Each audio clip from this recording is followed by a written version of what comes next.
Welcome to the HIO Show. I'm Stu Cowan of the Montreal Gazette, joined this week by a very special guest, the man who needs no introduction, the legendary Red Fisher, also Jack Todd, and Mike Boone in his Santa Claus outfit for the festive season. Ho, ho, ho. Some sad news this week on Saturday, the passing of Habs legend Dickie Moore at age 84. There's nobody who knew Dickie better than you, Red. For a younger generation of hockey fans, what made Dickie such a great hockey player? Because he never thought of himself as a great hockey player. All he thought about himself, you got to go out there and win for these guys and win any way you possibly can.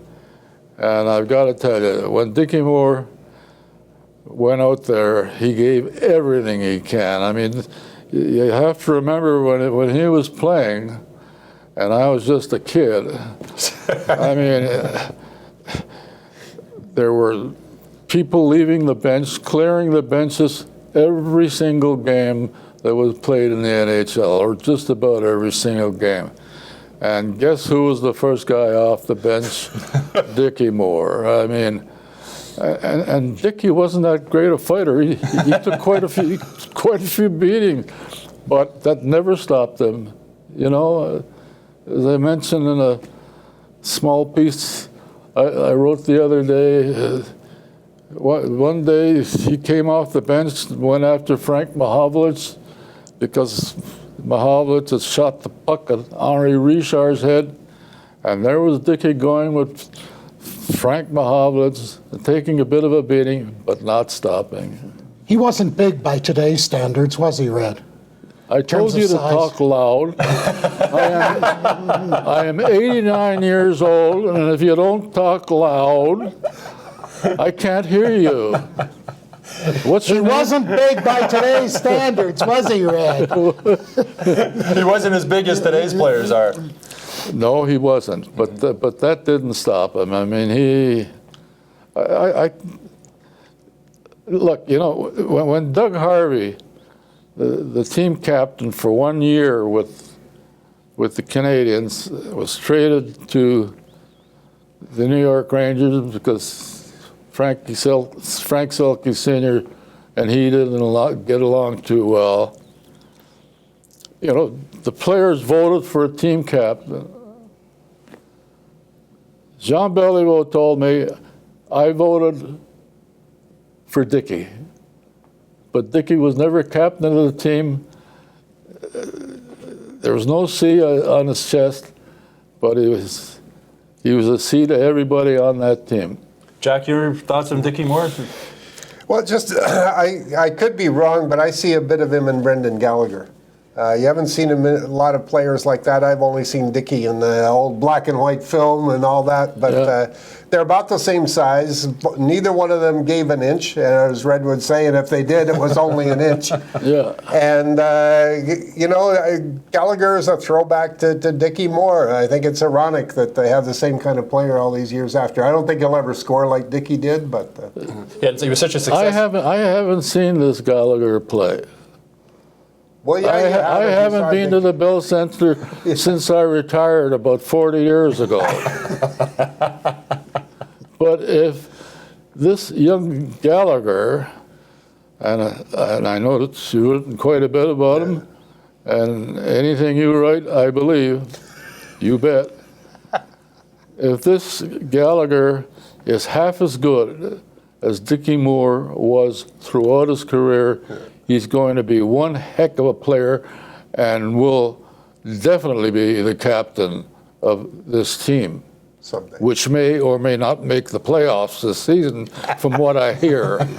Now, Dickie was also a very successful businessman. His first business was a Dairy Queen, Mike, and I think you have a memory about that. Yes, it was. Dickie was from Park Extension, and he opened a Dairy Queen on Jean Talon near Bloomfield. I don't remember what year it was, perhaps Red in the late 1950s, but the first Dairy Queen I ever had was made by Dickie Moore. He was working? He worked it. He worked the counter. You know? While he was playing for the team also. Well, I think it was the in the summertime, yeah, but in the off-season, exactly. Yeah. He didn't run up there between shifts or anything. I'm very grateful. I saw Mike's lips move. tell me the story later, will you? Now, what made Dickie such a great man off the ice, Red? I know you said he was your best friend. Well, in those days, I mean, today is, as Mike knows, as Jack knows, as you know, as I know, you want an autograph for a player, quite often you've got to pay money for it. $40, $50. Dickie, I've known this guy since he was 17 years old, since he was winning 2 Memorial Cups, leading his team to 2 Memorial Cups. I've known him for 67 years. And I don't know how many thousands of times I've been in his presence, but I have never, ever seen him turn down anybody, from the kids to older people, to older people, to people my age. Never, ever turned anybody down, whether it was to sign an autograph, whether it was to have a chat, a long chat about hockey. That's the way he was in all the years I've known him, and that's incredible. And a lot of those players did that in those days. Jean Beliveau obviously did it. The Rocket, not as often. He often disappeared when the team was on the road, and I was watching them drink beer. Yeah, watching. I prefer something else. And just all of them you could recognize their autograph. Today, they scribble a number and you can't even recognize the number. Plus, a lot of them were homeboys. I mean, these days, if you asked Alexei Emelin for an autograph, he wouldn't know what you were talking about, really. It's changed so much. We'll be right back after a short break, and we'll share some more Dickie Moore stories.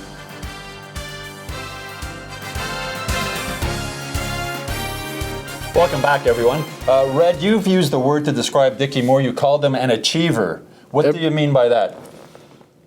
He took charge every game. He wore a C for a little while, but it didn't matter.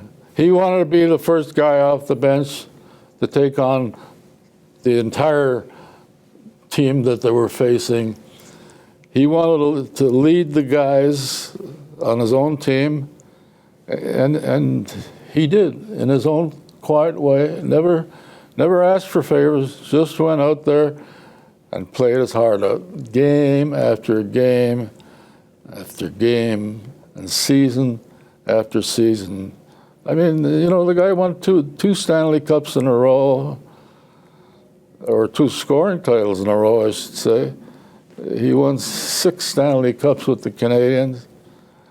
He was an awesome player,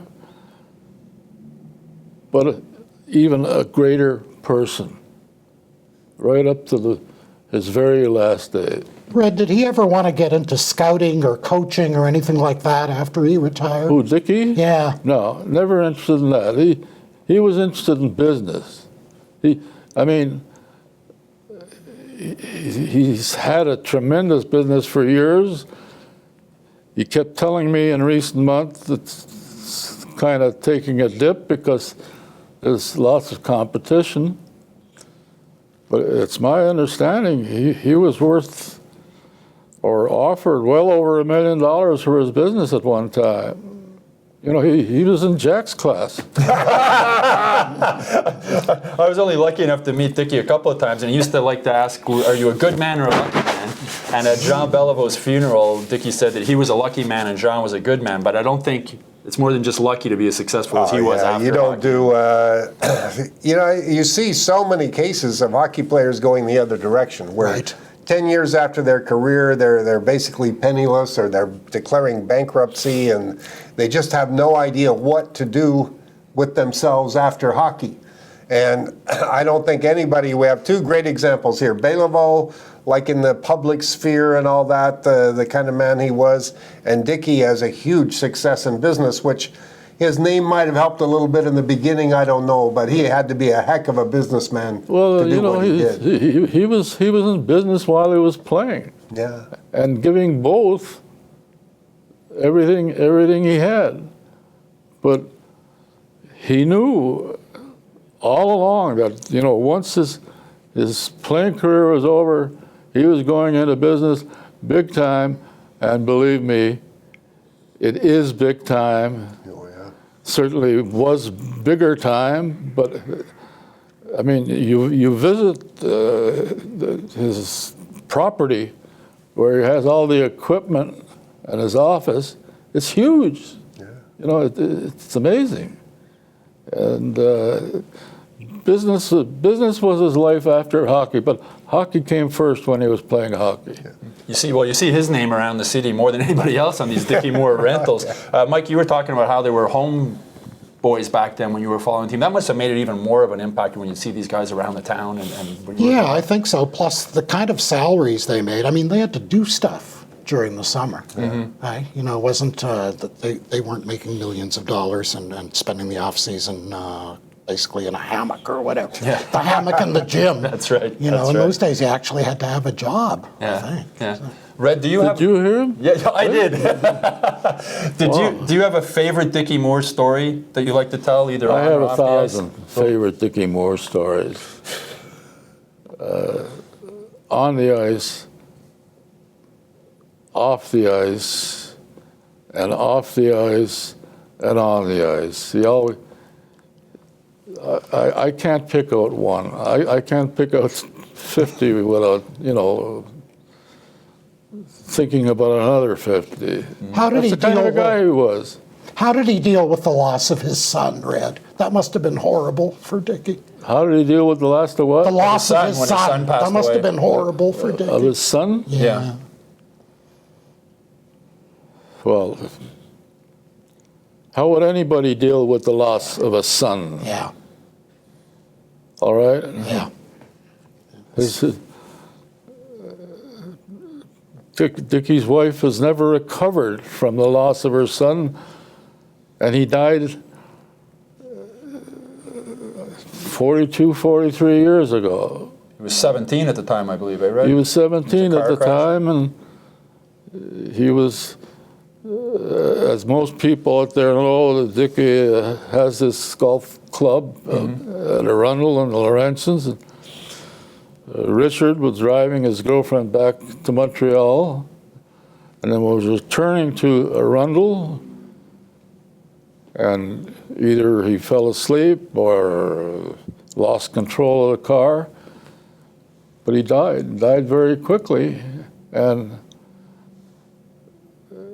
Dickie once told me that, it was about 2 o'clock in the morning when, and Richard wasn't home yet, and he went out looking for him, and he found him with the police.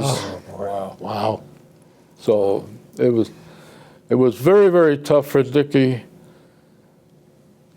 for a year at least, but he eventually dealt with it. The rest I can't talk about.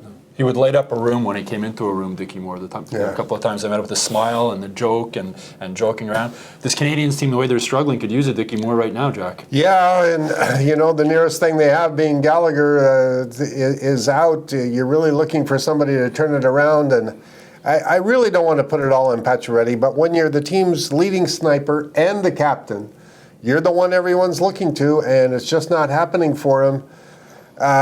You really kind of feel the need of some of these old-time guys like the Rocket and Béliveau and Dickie Moore, that type of individual to step up. I've never, ever remember seeing a team, probably in any sport, start so well and then go this badly.